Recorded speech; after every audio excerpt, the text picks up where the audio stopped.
welcome to Roots of the Valley, a show where we are going to unearth some of the secrets that helped grow the valleys into what we see today. I'm here with Sadie Thayer. Thank you so much for speaking with me today, Sadie. Thank you. Sadie is the director of the Kittitas Valley Historical Museum. And today, Sadie, I'd like to speak with you about the fire of Ellensburg in 1889. First of all, how did it started? So on July 4th, 1889, at about 10:30 p.m., a fire broke out on J.S. Anthony's Blue Front store, which today is basically where the Early Bird Cafe is on Main Street, between 4th and 5th. What happened was the fire. Why? To this day, we don't know. So the cause of the fire is unknown, but when the fire started, there was gale force winds, lots of wooden buildings, and a very little water supply. So the fire grew immense, quick and fast, and took down downtown Ellensburg, 10 downtown blocks, the homes of 200 people, in a matter of 4 hours, laying our town in ruins. Wow, that really seems like it was a recipe for disaster on that day. It was. So you mentioned that downtown and 200 homes went down. Was that the entirety of Ellensburg at the time? Not entirely. There were some homes that survived, as well as some downtown buildings. 5 buildings in total survived, and only one of those downtown buildings exists to this day, the 1888 building, also known as the Lynch Block, at the corner of 5th and Pearl. But homes outside of the immediate downtown district survived because the wind, as it blew the fire kind of in a circular pattern, doubled the fire back on itself, and suddenly the fire went out between the volunteer brigade, the fire department at the time, trying to help put it out by bucket brigade, and then just helpful citizens using buckets and what they could do, but the fire having no more fuel in the immediate downtown, it just went out. Now there were still ashes and smoke. The smoke was rising, and there were still embers within the days after in the downtown, so they were actively working to put those little spot fires out, but there really wasn't anything like north of the middle of between 5th and 6th, south of 2nd, west of Water, and really east of Ruby. That central core that we know as downtown Ellensburg today survived. Wow, that's really impressive that area is still here. Mm-hmm. So you were speaking a little bit about how they actually put the fire out. That was over 100 years ago. Do you know if this fire and some of the procedures that they used, do you know if that prompted any change in how fires are fought out here today?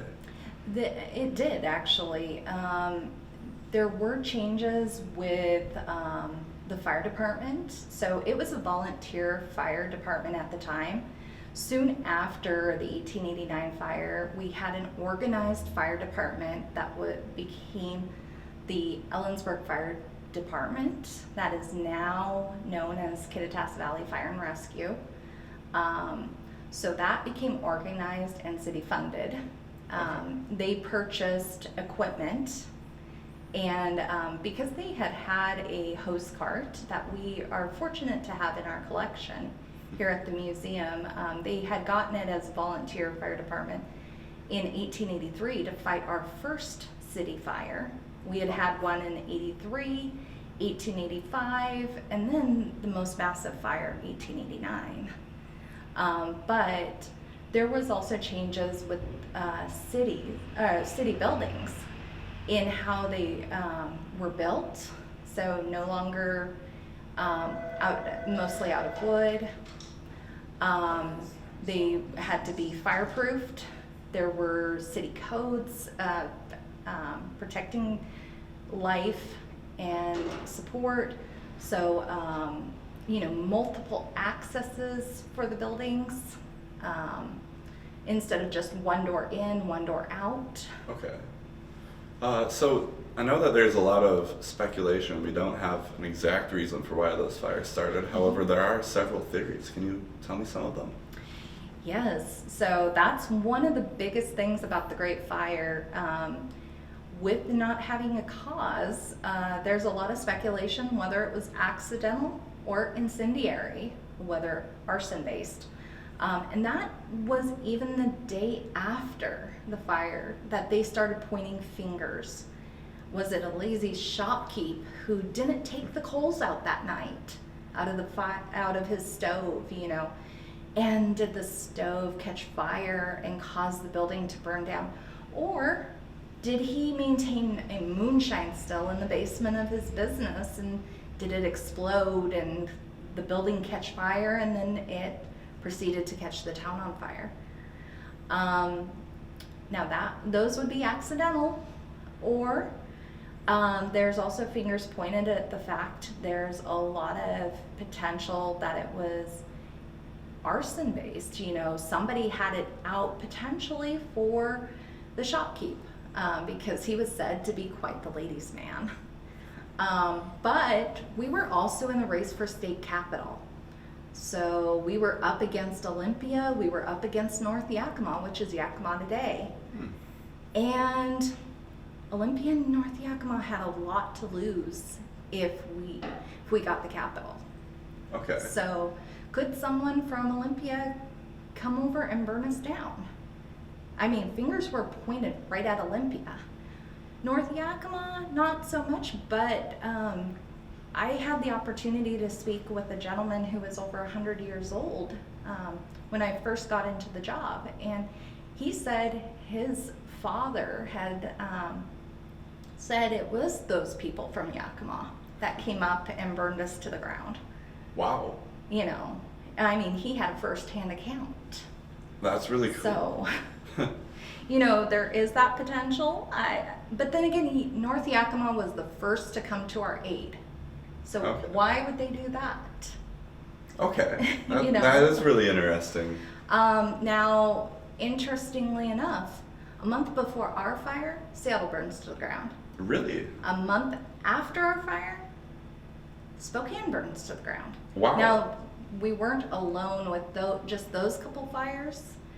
And we know the cause of Seattle's fire. It was an overturned glue pot that burnt onto shavings that then proceeded to catch Seattle on fire. Spokane is still said to be fairly unknown as their cause, but there are some believed reasons. But was somebody riding the railroad? Did somebody get kicked out of Seattle because any ne'er-do-wells were not permitted to be retained, who were not allowed or not willing to help rebuild Seattle? Did they come here? I mean, it is accounted in the paper that there were strangers seen in the alleyways just days prior to the fire starting. Really? Yes. So, I mean, we look at all possible causes. A former fire investigator in his research actually came across accounts of red cards being distributed in yards after the fire, and that said, you show no pity, we show no mercy. But we've never seen any of those cards since. So is there something in someone's attic, in someone's basement, in a trunk, in a diary? I mean, we're hoping there's a smoking gun somewhere, but, and somebody might tell us exactly what caused the fire, but, whether it's accidental, whether it's incendiary, who knows? Well, after the fire, obviously, the city of Ellensburg has been rebuilt. Can you tell me a little bit about those efforts? So within days after the Great Fire, the town rallied together. Smoke was still wafting in the air, and the town had a can-do attitude and said, "Long live Ellensburg, and we shall survive." And so we decided to rebuild. We had the local brickyards fire up their kilns and produce as much brick as they could.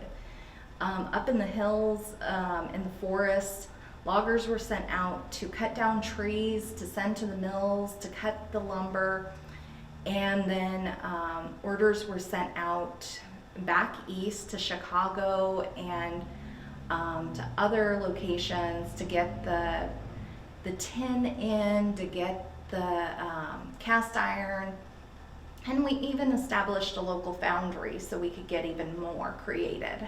Wow. So we began rebuilding as quickly as we could. Again, we were in the race for state capital. We said we can do this. We can still secure the state capital. But the just the investment needed and the fact we had to support ourselves so much took a look into the community. And with the split interest between Ellensburg and North Yakima, we could not overcome the interest to keep the capital in Olympia. So, you know, it was one of those things. We did focus, we rebuilt. The first building actually to reach completion and occupancy of a downtown commercial building was the Elmira building. Really? So that's on 4th, just a block north of us. On the opposite side of the street. It's home to businesses like Central Comic Store as well as the Mule.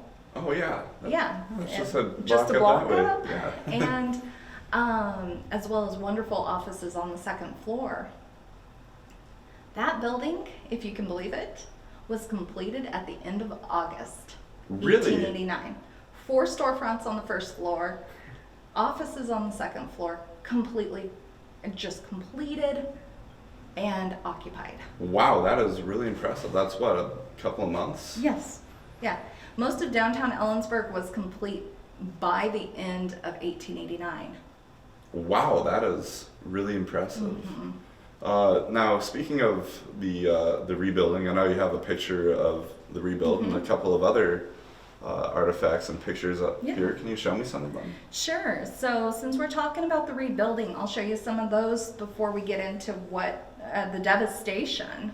So when we talk about the rebuilding, so this photo shows us the rebuilding on Pearl Street. All the timber, all that lumber coming in. So the building here that's in the foreground is the Kittitas block.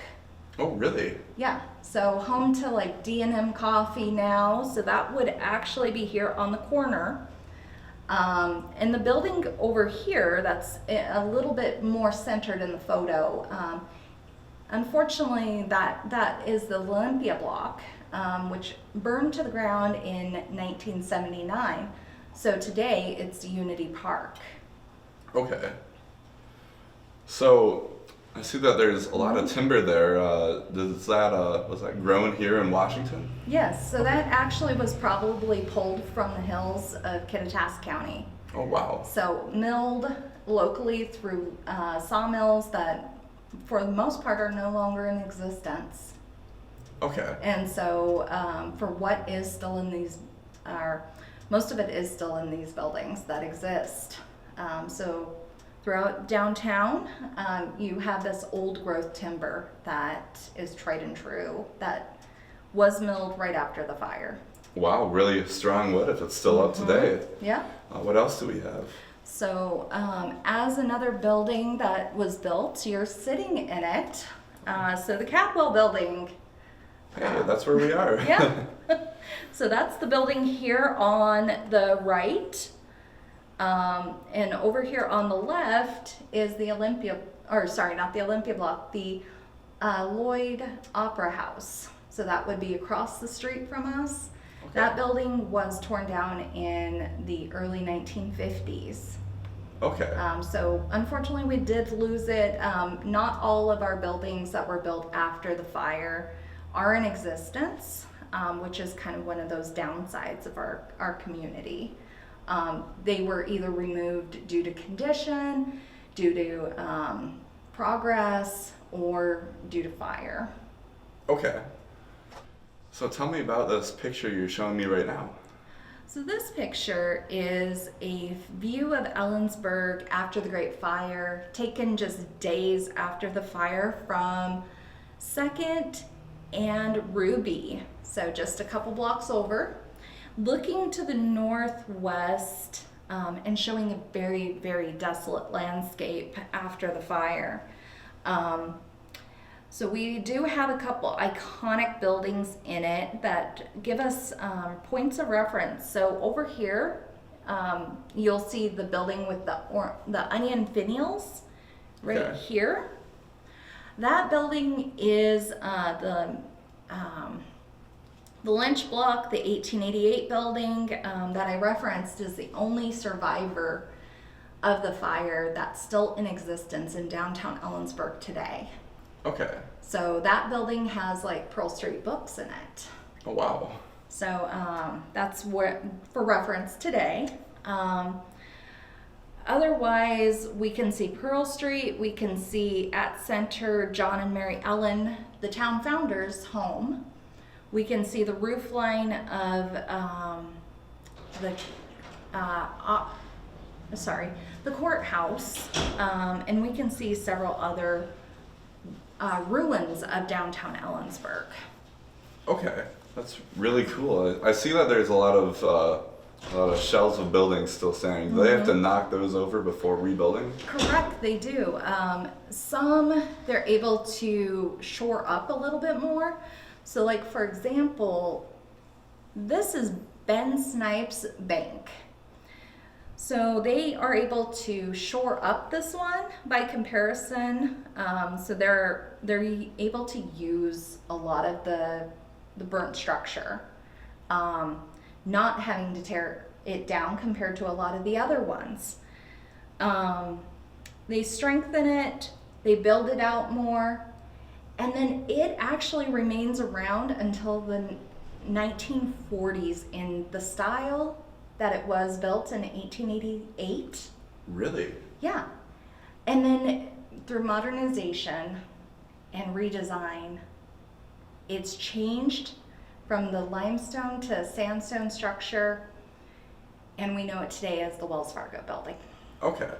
Speaking of style, were most of the buildings, when they got rebuilt, were they very similar to how they were before, or did like the actual face and architectural style of Ellensburg change?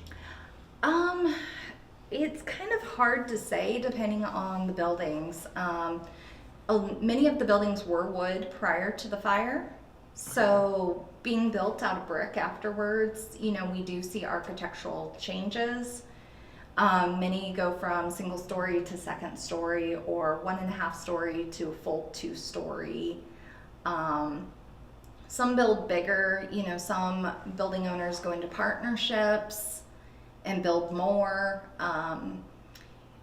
For example, Cadwell, the gentleman that had our building constructed, wound up actually going into partnership to build this building, as well as 3 more beyond this one. Okay. Only Wow. one of those 4 buildings he built or paid for by himself. Okay. Who were the other ones paid for by? That he partnered with Lyons. So there's Lyons Cadwell, which is still in existence. Okay. So that one had a fire in 1962 and is 1 story now for the better part. That has like pita pit in it today. Okay. There's Shouty Cadwell. So he partnered with the town founder and built a full-size 2-story structure at 3rd and Main. So that has like Brick Road Books in it. Okay. And the botany shop. And so it's that large structure. That's 1st floor, 2nd floor.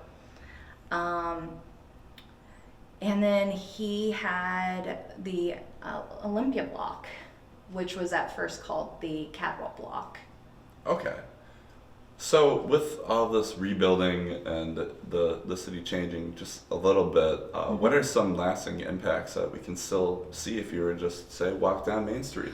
Well, you'll see the buildings. You'll see a wonderful array of beautiful buildings throughout downtown, boasting the numbers 1889 on them. So like you'll look at Davidson, which is the beautiful structure at the corner of 4th and Pearl. It has on it 1889, symbolizing the build of that building, as well as most of downtown, as well as on its south side, it has at the very top a wooden phoenix built on it to reflect rising from the ashes. Later on, Lynn McGowan, a very well-noted muralist in downtown Ellensburg, as well as painter, and she's known for a lot of other artistic tributes. She did a wonderful mural that's on the side of the building at street level. That's a representation of the phoenix rising from the ashes. Oh, that's really cool. Yeah, so the Davidson building is also known as the Phoenix Block because of the fact it's at the downtown core, and it's an early building that did rise from the ashes. To symbolize the regrowth of Ellensburg, you spoke about the phoenix, but were there any others that were common? Other than that, there is the belief that as a result of not getting the capital, as the loss of that connection to Ellensburg, we got Central Washington University. Okay.